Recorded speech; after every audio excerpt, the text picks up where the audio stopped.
Hello everyone. आज हम बात करते हैं मॉड्यूलराइजेशन के बारे में। तो देखते हैं ये है क्या। It is the process of dividing a software system into multiple independent modules where each module works independently.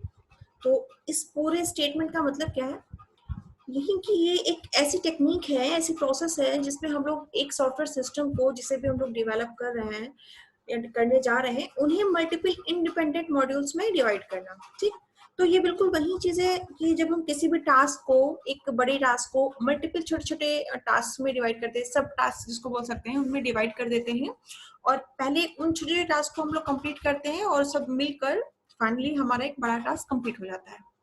तो बिल्कुल वैसे ही कॉन्सेप्ट यहाँ पर भी है।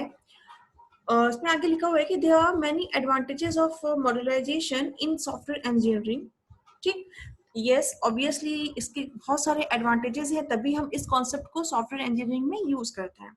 और जैसा कि आपका पेपर है सिस्टम एनालिसिस एंड डिजाइन, तो ये एक सॉफ्टवेयर इंजीनियरिंग का पार्ट है, हम आपको पहले ही बता चुके हैं। तो इस पूरे पेपर में इस टॉपिक की क्या इम्पोर्टेंस है वो हम देखते हैं अभी। यहाँ पे लिखा हुआ है कि easy to understand the system, यानी कि अगर हम लोग मॉड्यूलराइजेशन को फॉलो करते हैं अपने सॉफ्टवेयर डेवलपमेंट में, तो ये हमें सिस्टम को समझना बहुत आसान हो जाता है। ऐसा कैसे होगा? लेट्स टेक एन एग्जांपल कि कोई ऐसा वेब पेज है जिसको एक्सेस करने के लिए यूजर को सबसे पहले रजिस्ट्रेशन करना है। रजिस्ट्रेशन के बाद में एक यूजर आईडी और पासवर्ड जनरेट होगा। ठीक है, फिर उसके थ्रू लॉगिन करना है, देन वो पेज एक्सेस हो जाएगा।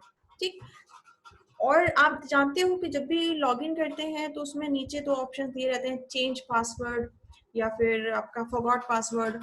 ठीक है, तो कुछ इस तरह का अगर आपको वेब एप्लीकेशन या इसको हम सिस्टम बोल सकते हैं, कुछ ऐसा सिस्टम आपको डिवेलप करना है, तो एक पूरा का पूरा ये मॉड्यूल हो जाएगा जिसको हम कह सकते हैं लॉगिन मॉड्यूल, जिसमें कितनी प्रोसेस हुई, रजिस्ट्रेशन की प्रोसेस हुई, फिर लॉगिन हमने किया और उसमें change password and forgot password की पूरी प्रोसेस हुई।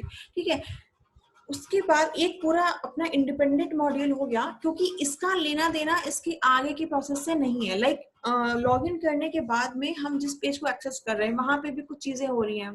ठीक है, लाइक आप अपनी प्रोफाइल देख सकते हो या और भी कई चीजें कर सकते हो जिस भी चीज के लिए वो वेबसाइट है। ठीक है, तो उन सारी चीजों का लेना देना क्या रजिस्ट्रेशन से है। अगर वहां पे कुछ प्रॉब्लम आती है, लॉगिन के बाद में कुछ प्रॉब्लम आती है, तो उसको हम लोग रजिस्ट्रेशन से कुछ उसका लेना देना नहीं है। ठीक है, या उसका फॉरगॉट पासवर्ड या चेंज पासवर्ड से लेना देना नहीं है। ठीक, तो यानी कि ये जो हमारा रजिस्ट्रेशन एंड लॉगिन मॉड्यूल था, ये पूरा पूरा इंडिपेंडेंट है बाकी अदर मॉड्यूल से। ठीक है, अच्छा, इसी तरह से होता है वेबसाइट्स में, अबाउट होता है, हेल्प होता है ना। तो क्या हेल्प के अंदर की चीजों का लेना देना लॉगिन मॉड्यूल से होगा? नहीं होगा। और अबाउट के अंदर या कॉन्टैक्ट अस के अंदर की चीजों का लेना देना उससे होगा? नहीं होगा। यानी कि हम लोगों ने कई सारे अबाउट मॉड्यूल अलग इंडिपेंडेंटली डेवलप हो गया, कॉन्टैक्ट अस अलग हो गया, हेल्प के लिए अलग हो गया, और हमारा ये पूरा रजिस्ट्रेशन और लॉगिन मॉड्यूल अलग हो गया। ठीक है, ये सारे इंडिपेंडेंट ही हैं। तो इसीलिए अच्छा, ये easy to understand the system ऐसा क्यों है? क्योंकि ऑब्वियसली इससे हम पूरे सिस्टम को बहुत आसानी से समझ सकते हैं। मान लिया कि कोई एक बंदा डेवलप कर रहा है, कोई दूसरा आता है बीच में ही काम के, ठीक है, तो वो देख सकता है कि हाँ ये मॉड्यूल है और इन मॉड्यूल के अंदर कुछ ये चीजें होंगी। ठीक है, कॉन्टैक्ट अस के अंदर है तो यानी कि कॉन्टैक्ट करने से रिलेटेड चीजें होंगी। ठीक, तो मॉड्यूल्स को अलग अलग रहते हैं तो समझना ज्यादा आसान रहता है। Now system maintenance is easy. System को मेंटेन करना इजी है। यस, किस तरह से? जैसे कि अगर हमें कुछ चीजें अबाउट के अंदर की चेंज करनी है, जो अबाउट पेज था उसकी चेंज करनी है, तो क्या हम किसी और मॉड्यूल्स में भी चेंज कुछ करना पड़ेगा? नहीं करना पड़ेगा, क्योंकि पूरा का पूरा सेपरेट मॉड्यूल था, हमने वहां पे कुछ चेंजेस कर दिए तो मेरा हो गया। और अगर हमें कुछ लॉगिन मॉड्यूल्स की कुछ चीजें चेंज करनी है, कुछ भी चेंज, तो उसके चेंजेस का इफेक्ट किसी दूसरे मॉड्यूल पे पड़ेगा?